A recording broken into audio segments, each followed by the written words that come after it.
What's up, everybody? I don't know how many of you guys are familiar with the story from just under a year ago, and this last June, a truck driver in Detroit was not allowed to wait on the place he was delivering to's property, and he was sitting on just a city block with houses, a residential area. And he was shot 2 times, left in his truck, and then whoever shot him set his truck on fire. The business he was not allowed to wait at was called ThyssenKrupp, and I am literally sitting right across the street from it, because across the street from ThyssenKrupp is Coca-Cola, and I'm supposed to pick up a load there at noon. And I had to show up now, or I would be out of hours and not able to pick up my load. So I showed up to Coca-Cola, and they told me I had to come around the block and wait right here in a residential street in the exact same situation that truck driver who was killed was in.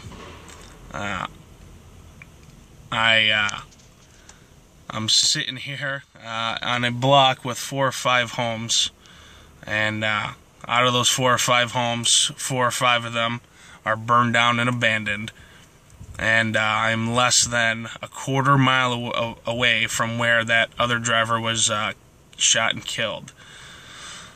And I didn't follow the story too closely, but from what I remember, there was some kind of action being taken around here so that drivers could wait in a safe haven on the property somewhere.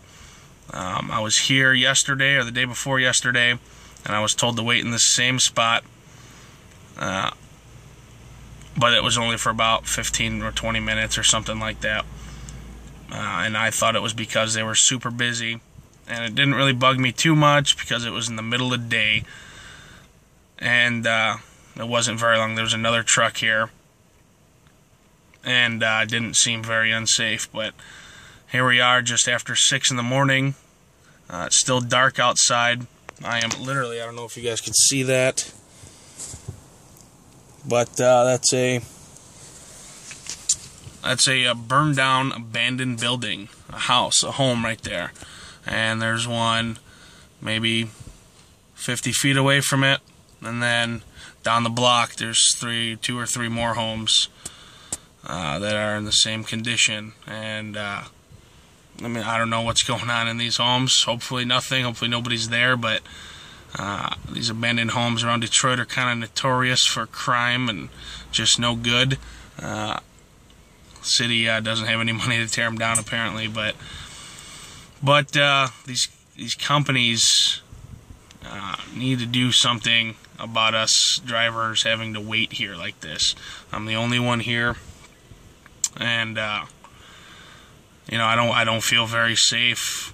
I drove all night to get here, and I'm definitely not going to sleep now.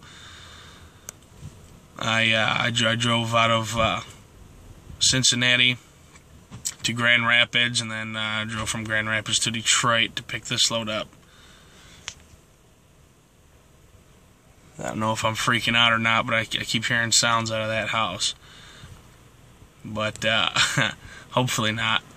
But this is kind of a bad deal for truck drivers who have to wait. You know, you'd figure ThyssenKrupp or Coca-Cola, multi-million-dollar, billion-dollar businesses. It's windy out, and that bush keeps moving. It's freaking me out.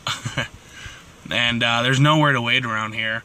There's a truck stop up the road, but it's fuel only. There's no parking. And the next closest place is several miles away, and I'll be out of hours by the time it's time for me to come back here and grab the load. So this is just a bad deal. It just needs a little bit of exposure that these companies need to do something. I don't know what.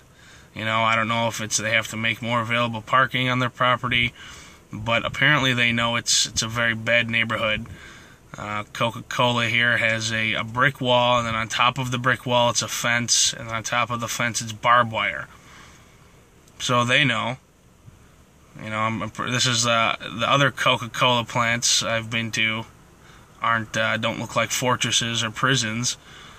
This one in particular, I'm pretty sure they know this is not a very primo area, but I'm not part of Coca-Cola. I don't work directly for Coca-Cola.